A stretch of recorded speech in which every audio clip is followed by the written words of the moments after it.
البقرہ کی آیت نمبر 282 چل رہی ہے۔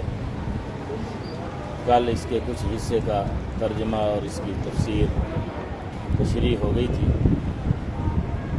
اس کے بعد آگے اس آیت کا یہ دوسرا حصہ ہے۔ اس آیت کے شروع میں کل جو ہم نے پڑھا اس میں یہ حکم دیا گیا ہے کہ اگر مالی معاملہ کوئی ادھار کا کر رہے ہو، کسی سے کسی کو قرضہ دے رہے ہو یا کوئی ادھار سودا خرید رہے ہو، کسی کو ادھار دے رہے ہو، تو اس کو لکھ لیا کرو، بہتر یہ ہے۔ اور پھر لکھنے والے کو بھی ہدایت دی کہ وہ انصاف کے ساتھ لکھے، اور اگر اس کو لکھنے کے لیے کہا جائے تو وہ بھی انکار نہ کرے۔ اس کو اللہ پاک نے لکھنے کی صلاحیت دی ہے۔ اللہ کی اس نعمت کا شکر یہ ہے کہ وہ مخلوق کی خدمت کے لیے اس صلاحیت کو استعمال کرے۔ اور یہ فرمایا کہ جس کے اوپر حق ہے، جس پر قرضہ ہے، اس کو چاہیے کہ صحیح صحیح لکھوائے، اس میں کوئی گڑبڑ نہ کرے اور اللہ سے ڈرے، پورا پورا حق لکھوانا چاہیے۔ اب اسی سلسلے میں یہ فرمایا جا رہا ہے کہ جس آدمی پر حق ہے، جس پر قرضہ ہے، اگر وہ خود لکھوا نہیں سکتا، اس کی کوئی ایسی کیفیت ہے، کوئی کمزوری ہے کہ وہ صحیح لکھوا نہیں سکتا، مثال کے طور پر عقل اور دماغ اس کا صحیح کام نہیں کر رہا، یا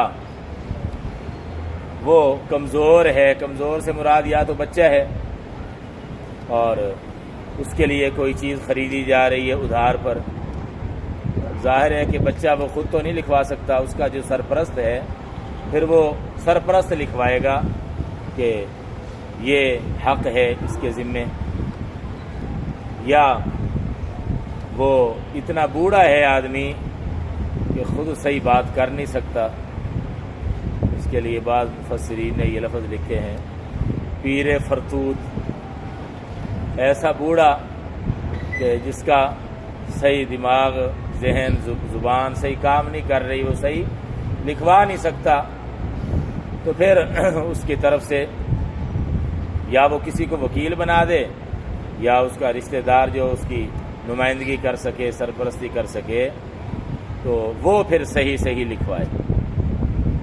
یا ایسا ہو سکتا ہے کہ جس کے ذمے حق آ رہا ہے، قرضہ جس کے ذمے ہے، وہ زبان نہیں سمجھتا ان لوگوں کی، یہ جو لکھنے والے ہیں ان کی زبان اور ہے اور اس کی زبان اور ہے، کوئی غیر ملکی ہے، اب وہ لکھوائے گا تو یہ لکھنے والا اس کی زبان نہیں سمجھے گا، تو اب اس کی صورت یہی بنے گی کہ وہ کسی کو وکیل بنا دے یا کوئی ترجمان مقرر کر دے، تو وہ جو ترجمان ہوگا، وکیل ہوگا، نمائندہ ہوگا، پھر اس کی ذمہ داری ہے کہ وہ صحیح صحیح لکھوائے۔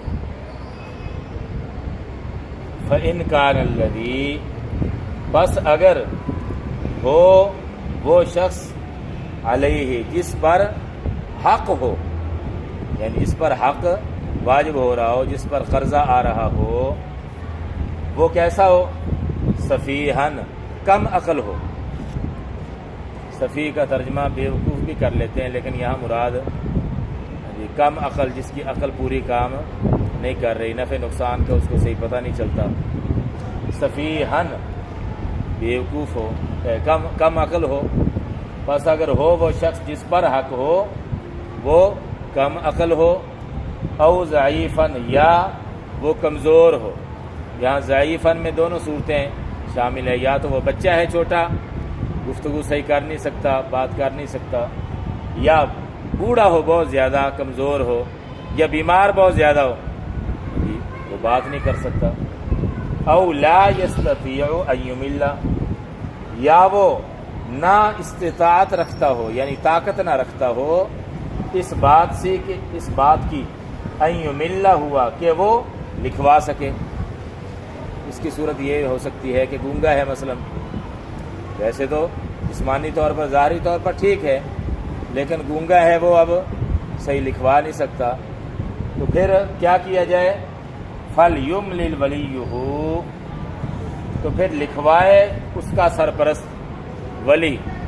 ولی کا معنی دوست بھی ہوتا ہے، مددگار بھی ہوتا ہے، سرپرست بھی ہوتا ہے، کارساز بھی ہوتا ہے۔ تو یہاں سرپرست کے معنی میں یا اس کے نمائندے کے معنی میں، وکیل بنا دیا وہ بھی اسی معنی میں شامل ہوگا۔ ترجمان ہے، زبان اور ہے، ترجمان بنا دیا وہ بھی اسی میں شامل ہے۔ تو چاہیے کہ لکھوائے اس کا سرپرست بالعدل، انصاف کے ساتھ۔ بہرحال جو بھی لکھوائے تو اس کی ذمہ داری ہے کہ گڑبڑ نہ کرے، دیانتداری اور انصاف کے ساتھ لکھوائے۔ اب آگے اسی سلسلے میں ایک اور حکم ہے، تحریر بھی لکھوانی چاہیے۔ ادھار جب معاملہ ہو تحریر بھی ہونی چاہیے، لیکن اکیلی تحریر بھی کافی نہیں، بلکہ اس پر گواہ بھی بنا لو۔ بہتر یہ ہے کہ اس پر گواہ بھی بنا لو۔ اب اس کا آگے اس کی ترغیب دی جا رہی ہے، اور یہ گواہ بنانا بھی شرعاً، جیسے تحریر لکھوانا فرض واجب نہیں، البتہ بہتر ہے۔ اسی طرح گواہی کا بھی یہی حکم ہے، گواہ بنانے کا بھی۔ جب تحریر لکھوا رہے ہو تو دو گواہ، اور ہوتا بھی ایسے ہی عام طور پر اقرار نامہ وغیرہ جو ہوتا ہے اسٹامپ، تو اس پر دو گواہوں کے دستخط بھی لیے جاتے ہیں، اگرچہ لوگ اس میں گڑبڑ بھی کر لیتے ہیں، تو وہاں ہے ہی نہیں تو دستخط کروا رہے ہیں بعد میں، یا کوئی اور دستخط کر رہا ہے، تو ظاہر ہے وہ تو جھوٹ ہی ہے۔ تو صحیح دیانتداری کے ساتھ یہ بھی گواہ جو موقع پر موجود تھے، جن کو اس معاملے کا پتہ ہے، تو وہی گواہ بنے اور گواہی دیں۔ جھوٹی گواہی دینا یہ بھی گناہ کبیرہ ہے، اور رسول پاک صلی اللہ علیہ وسلم نے اس پر بڑی سخت ناراضگی کا اظہار فرمایا۔ وَاسْتَشْهِدُوا شَهِيدَيْنِ، اور گواہ بنا لو۔ استشہدوا یہ فعل امر کا لفظ ہے یہاں، اور یہ اصول فقہ کی یہ ساری تفصیل ہے، وہ لمبی تفصیل ہے، اب یہاں ساری تفصیل ذکر کرنا مشکل ہے کہ امر کا صیغہ ہوتا ہے بظاہر، لیکن بعض دفعہ اس سے فرض واجب حکم ثابت ہوتا ہے، بعض دفعہ اس سے استحباب ثابت ہوتا ہے، مستحب ترغیب والا نفلی حکم بعض دفعہ اس سے مقصود ہوتا ہے۔ وہ دوسرے دلائل کو دیکھ کے یہ علماء فیصلہ کرتے ہیں کہ یہاں وجوب کا حکم ہے، واجب ہے، یا یہ ترغیب دینا مقصود ہے، نفلی ہے، استحبابی حکم ہے۔ تو یہاں جو ہے وہ استشہدوا استحبابی یعنی ترغیب کے درجے میں ہے۔ اور گواہ بنا لو شہیدینی، دو گواہ۔ یہ شہید کی تثنیہ ہے، شاہد شہید، شاہد کا معنی بھی گواہ، اور شہید کا لفظ بھی اسی معنی میں استعمال ہوتا ہے۔ ایک تو شہید وہ ہے جو اللہ کے راستے میں قتل کر دیا جائے، جان قربان کر دے، تو وہ بھی گواہی دیتا ہے، اور وہ اپنے خون سے گواہی دیتا ہے اللہ کی وحدانیت کی، اسلام کی صداقت کی، پیغمبر کی حقانیت کی، قرآن کے حق ہونے کی، تو دین کے حق ہونے کی گویا اپنے خون سے وہ گواہی دیتا ہے۔ تو شہید گواہ، اور دو ہوں تو شہیدانی، یہاں مفعول بن رہا ہے اس فعل کا، اس لیے شہیدین پڑھ رہے ہیں اس کو، دو گواہ۔ من رجالکم، اپنے مردوں میں سے، من رجالکم، من کا معنی سے، رجالکم اپنے مردوں میں سے۔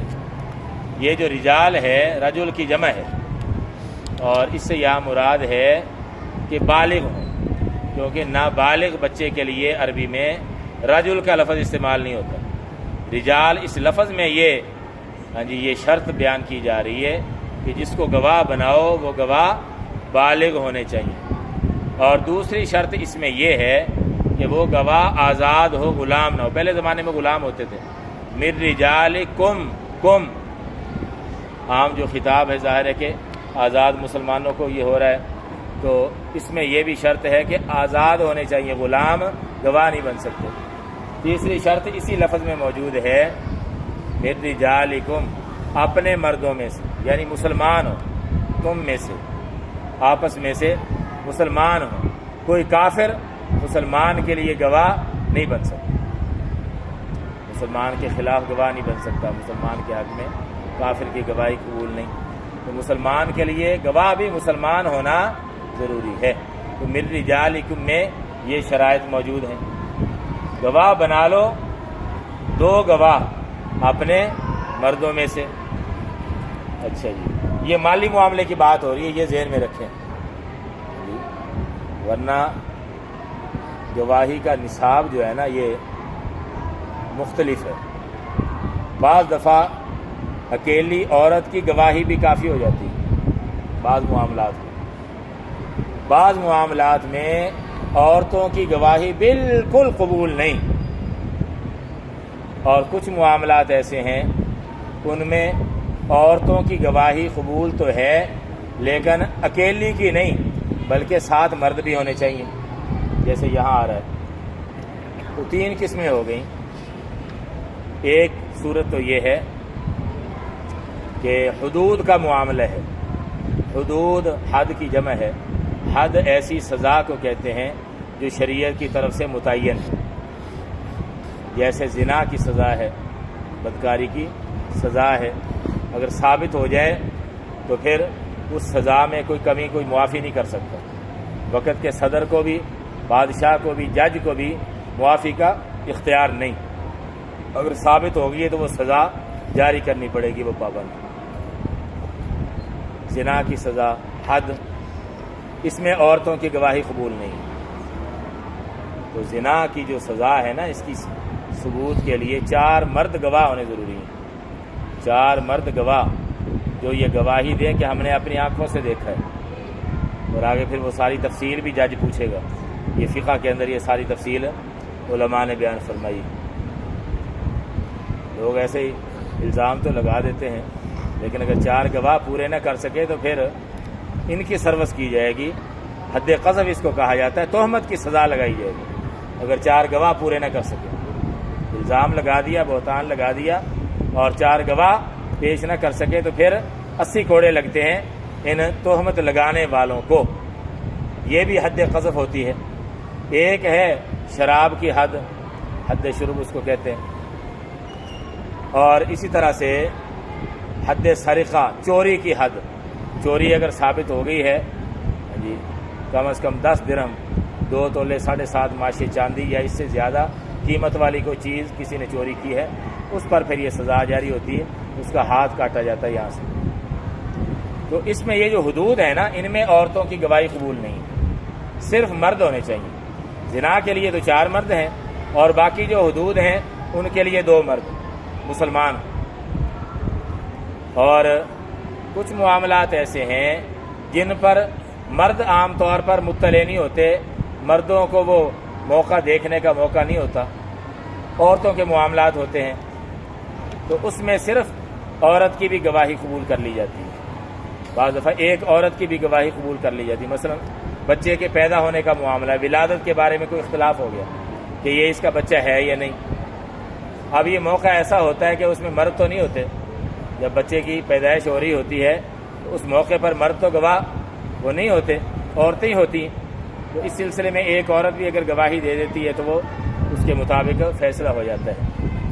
یا اسی طرح فقہاء نے مثال لکھی ہے کہ بچی کے کماری ہونے کے بارے میں کوئی اختلاف ہو گیا، کوئی مسئلہ کھڑا ہو گیا، اس میں بھی ایک عورت کی گواہی یہ قبول کر لی جاتی ہے۔ اور تیسری قسم کے وہ معاملات ہیں اس کے علاوہ جو مالی معاملات ہیں، نکاح ہے، طلاق ہے، کوئی قرضے کا معاملہ ہے، خرید و فروخت کا معاملہ ہے، کوئی اور اس قسم کا معاملہ ہے، تو ان میں یا تو 2 مرد ہوں مسلمان آزاد مرد، یا ایک مرد اور 2 عورتیں ہوں، وہ یہاں ذکر کیا جا رہا ہے۔ یہ چونکہ مالی معاملے کا تذکرہ چل رہا ہے تو اس میں فرمایا کہ 2 گواہ بنا لو، یا دونوں مرد ہوں یا ایک مرد اور 2 عورتیں ہوں، اور 2 عورتیں اس لیے رکھی فطری طور پر عورت کی کمزوری کی وجہ سے، اللہ نے اپنی حکمت کی وجہ سے کچھ صلاحیتیں مرد میں رکھی ہیں، مردوں میں، اور کچھ عورتوں میں رکھی ہیں، ہر ایک کی اپنی اپنی صلاحیت ہے۔ بچہ جننا، حاملہ ہونا، حیض و نفاس ہونا، یہ عورتوں کے ساتھ یہ چیزیں خاص ہیں۔ اب اگر کوئی آدمی اعتراض کرنے لگے نعوذ باللہ کہ یہ مردوں کے ساتھ کیوں نہیں ہے یہ چیزیں، وہ تو اللہ کی تقسیم پر اعتراض کر رہا ہے نا، اللہ کے فیصلے پر۔ تو اس لیے یہ فطری طور پر کچھ چیزیں اللہ پاک نے کمزوریاں عورتوں میں رکھی، تو اس کی بنا پر فرمایا کہ ایک مرد اور اس کے ساتھ 2 عورتیں ہونی چاہیے کم از کم۔ ایسا نہیں ہے کہ ایک مرد اور ایک عورت گواہی دے تو یہ قبول نہیں ہو، یا تو دونوں مرد ہوں یا ایک مرد اور 2 عورتیں ہوں۔